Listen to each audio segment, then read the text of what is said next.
धैर्य से बैठे रहना। पहला प्रश्न था, तो इस आत्मा के कल्याण के लिए, आत्म उद्धार के लिए मनुष्य जीवन पाकर क्या करना चाहिए? नंबर 1, भक्ति करना चाहिए। नंबर 2, सत्संग श्रवण करना चाहिए। नंबर 2, स्वभाव को सुंदर बनाना चाहिए। और नंबर 3, चरित्र को सुधारना चाहिए। और नंबर 4, वाणी को परिष्कृत करना चाहिए। और नंबर 5, मानो जैसा व्यवहार भी करना चाहिए। इस बात पे गौर करना। कर्मों को सुधारना चाहिए। मनुष्य का शरीर मिला है, मनुष्य जैसे कर्म कीजिए, मनुष्य जैसा आचरण बनाइए और मनुष्य जैसी सोच रखिए। तुम पशु नहीं हो, तुम कीड़े मकोड़े नहीं हो, तुम भूत प्रेत चुड़ैल भी नहीं हो, तुम कोई दानव भी नहीं हो, राक्षस नहीं हो।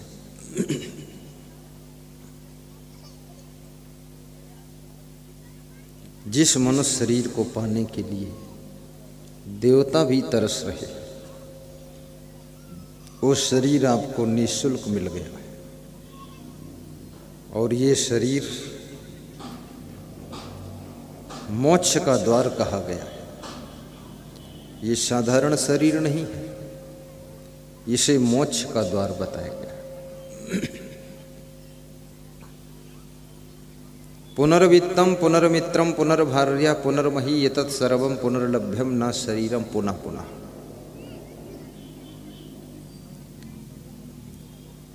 धन खो जाए तो पुनः मिल जाएगा, मित्र खो जाए तो पुनः मिल जाएंगे, पत्नी रूठ जाए तो पुनः आ जाएगी, मना लोगे, जमीन खो जाए तो फिर से मिल जाएगी। लेकिन यदि मनुष्य जीवन व्यर्थ में चला गया तो ये बारंबार नहीं मिलेगा।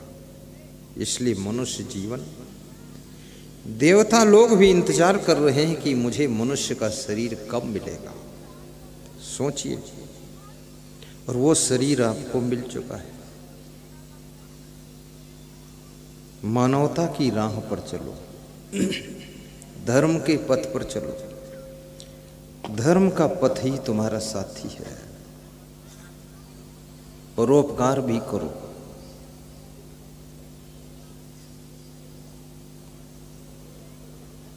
भंडारा भी करो, सत्संग समागम भी कराओ,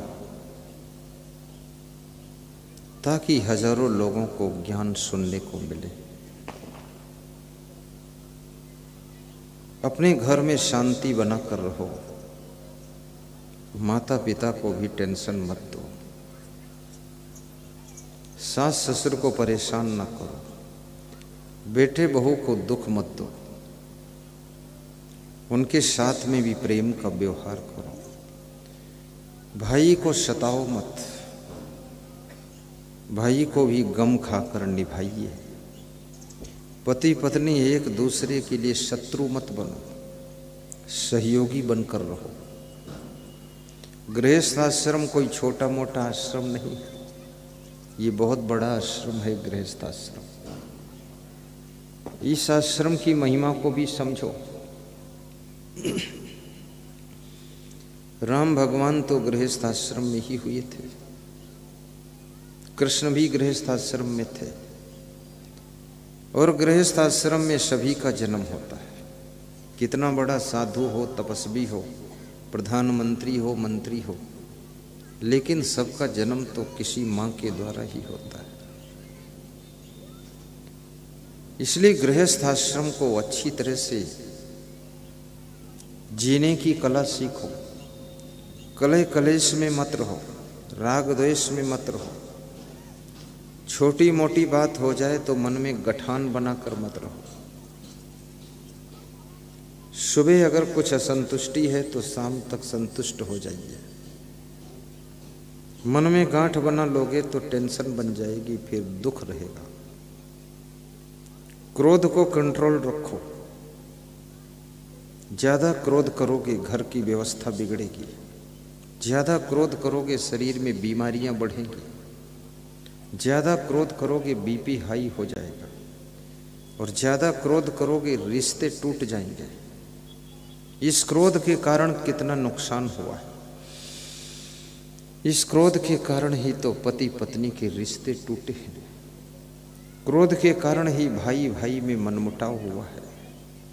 इस क्रोध के कारण ही तो ससुर दामाद में जंग छिड़ गई। इस क्रोध के कारण बाप बेटों में दूरियां हुई। इस क्रोध के कारण सासू बहू में बोलचाल बंद हो गया। मिर्चा कम खाइए। मिर्चा अधिक खाने से क्रोध बढ़ता है, गुस्सा बढ़ती है। राजस्थान में मिर्चा बहुत खाते हैं लोग, इसलिए 1 सेकंड में ही इनका पारा दिमाग का 110 डिग्री चला जाता है। इनको कंट्रोल करना ही कठिन है। मिर्चा कम कीजिए। मीठा भी ज़्यादा मत खाइए, उसको भी कम खाइए। अधिक मीठा खाने से बीमारियां बहुत बढ़ती हैं। और कभी कभी दाल बाटी भी खाइए।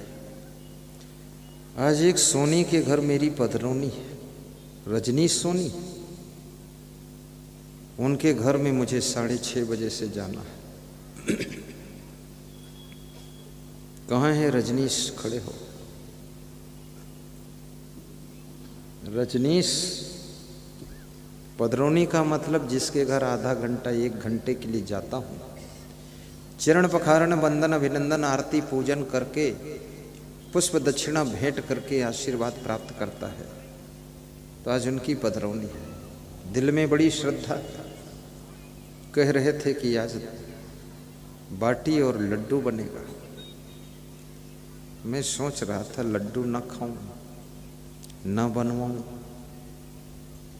लेकिन फिर सोचा मैंने कम से कम और संत लोग खा लेंगे, कोई बात नहीं, 1-1 लड्डू। कभी कभी लड्डू और बाटी भी खा लीजिए, रोज मत खाइए। कभी कभी केवल टमाटर और हल्की हरी मिर्च और नमक मिलाकर मोटी रोटी के साथ खाइए। बाकी सब बंद, सब्जी भी नहीं, दाल भी नहीं, झंझट खत्म करो, केवल रोटी। कभी कभी मोटी रोटी भी खाइए, ऐसी मोटी खाइए जैसे स्कूटर का पहिया है।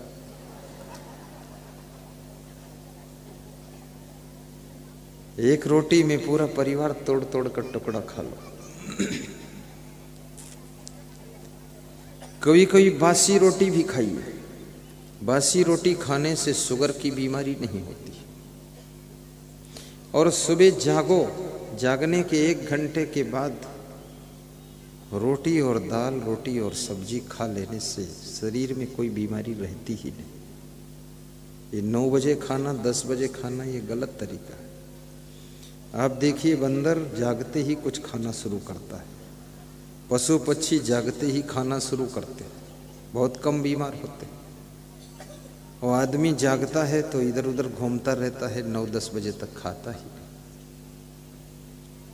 लेटरिन जाने के बाद तुरंत खाइए, रोटी खाइए, दाल चावल खाइए, लड्डू खाइए, चना चबाइए, गाजर खाइए, कुछ खाइए।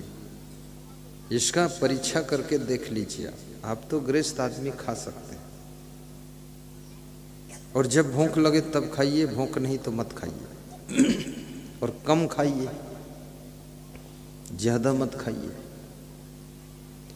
और बीमारी कोई आए तो श्री च्यवन आयुर्वेद कंपनी इस समय बहुत बेस्ट क्लास की रामबाण औषधियां तैयार कर रही है, जिसके राजवैद्य यहाँ आए हुए।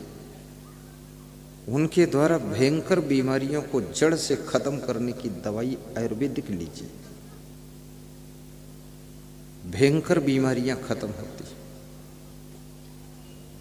आयुर्वेद में वह शक्ति है, वाग्भट्ट ने लिखा है कि आयुर्वेद बीमारी को जड़ से निकालता है। एलोपैथी बीमारी को जड़ से नहीं निकाल पाता है, लेकिन इमरजेंसी में एलोपैथी भी ठीक है। होम्योपैथी बहुत अच्छी है। और यदि प्रेम से रहोगे तो आपको सुख बहुत मिलेगा। पोथी पढ़ पढ़ जग मुआ, पंडित हुआ न कोय, 2.5 अक्षर प्रेम का पढ़े सो पंडित होए।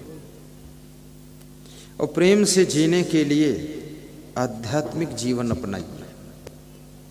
प्रवचन भी सुनिए, मोबाइल के यूट्यूब में, टीवी में 9 बजे रात को मेरा प्रवचन सुनिए और उस प्रवचन को सब्सक्राइब भी कीजिए, लाइक भी कीजिए, बेल आइकन भी बजाइए और प्लस शेयर भी कीजिए। और संकल्प लीजिए कि एक नए व्यक्ति को रोज बताएंगे कि गुरु जी का प्रवचन यूट्यूब में आता है।